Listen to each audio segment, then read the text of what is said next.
26 वर्षों में 17,000 से अधिक डॉक्टर बना चुका बिहार एवं झारखंड के छात्रों के बीच विश्वसनीय संस्थान गोल। नमस्कार, आपके साथ मैं रोहित कुमार। आप न्यूज़ फॉर नेशन पर। बिहार उपचुनाव से इस वक्त की सबसे बड़ी खबर सामने आ रही है। खबर ये कि जो रामगढ़ सीट है वहां पर बड़ा उलटफेर हो गया है।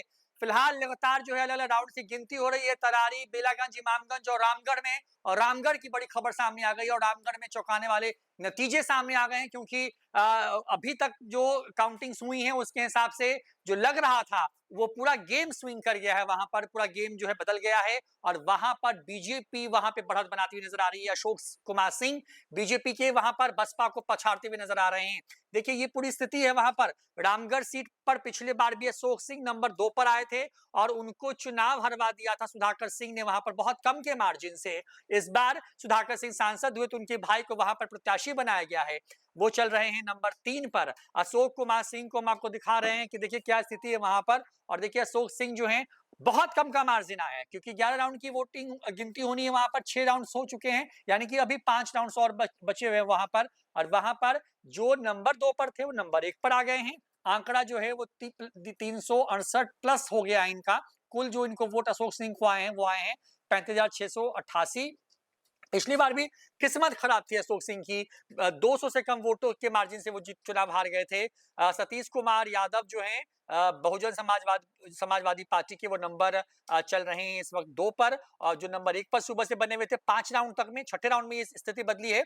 और देखिए ये 35,320 वोट उनको आए हैं, जबकि अजीत सिंह, जगदानंद सिंह के जो बेटे हैं, राजपूतों का गढ़ कहा जाता है इसको, ये पूरा इलाका, यहाँ पर लगातार जगदानंद सिंह, उनके बेटे, उनका परिवार एक तरीके से कब्जा करके रहा है इस सीट पर। और इस बार देखिए वहां पे पूरी तरीके से गणित बदल गया है वहां पे। और नंबर 3 पर और बहुत पीछे, अब आप इनको आप मानिए चलिए कि अजीत कुमार सिंह बिल्कुल इस रेस से बाहर हो चुके हैं।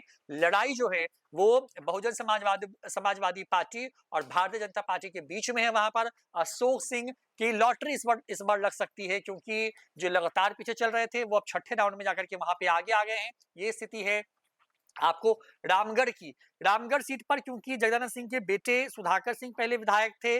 पिछला विधानसभा चुनाव बहुत कम के मार्जिन से अशोक सिंह के हाथों वो जीत गए थे। अशोक सिंह को वहां पे हार का सामना करना पड़ा था।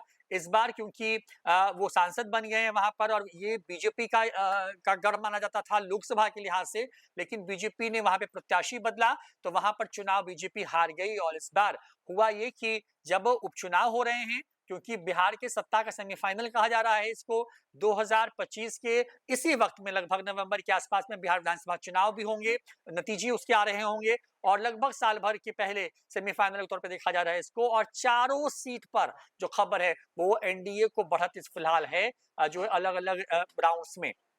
तो तस्वीरें देखिए, 11 राउंड है यहाँ पर, कुल 6 राउंड की गिनती हो चुकी है। बीजेपी 35,688 वोट मार्जिन सिर्फ और सिर्फ सतीश यादव से उनके पास 368 का है। लेकिन जिस सीट पर 195-94 वोट से जीत होती रही हो उस सीट के बारे में 300 प्लस का भी जो गेन वो बड़ा है। हालांकि शुरुआत से सतीश यादव ने वहां पे बड़ी बढ़त बनाए रखी थी। वहां पे उनका मार्जिन एक वक्त में तो ऐसा था तीसरे चौथे राउंड के बाद में कि वो 4,000 वोटों के से लीड ले रहे थे। लेकिन अब ये मार्जिन घटते घटते वो अब नंबर 2 पर आ गए हैं और बीजेपी जो नंबर 2 पर थी वो नंबर 1 पर आ गई है वहां पर। और यहाँ पर जो है सबसे बड़ी बात यह कि आरजेडी इस पूरे रेस में नहीं है, लगातार वहां प्रचार करते रहे।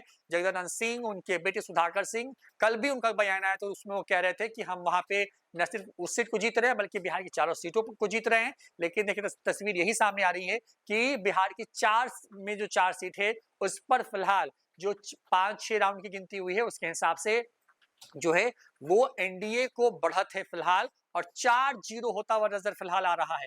तो तेजस्वी यादव और लालू यादव के लिए बड़ा सेटबैक है। एक तरफ जहां जो अभेद किला था बेलागंज का, वहां पर उनको करारी हार की तरफ वो जा रहे हैं, तो दूसरी तरफ जो है रामगढ़ में भी जो है वो अब हार की तरफ जो है वो अब लगभग चले गए हैं। और मुकाबला जो है वो बसपा और बीजेपी के बीच में है और वहां पर अब बीजेपी ने बढ़त बना ली। फिलहाल इतना ही, देखते हैं न्यूज़ फॉर नेशन। नमस्कार।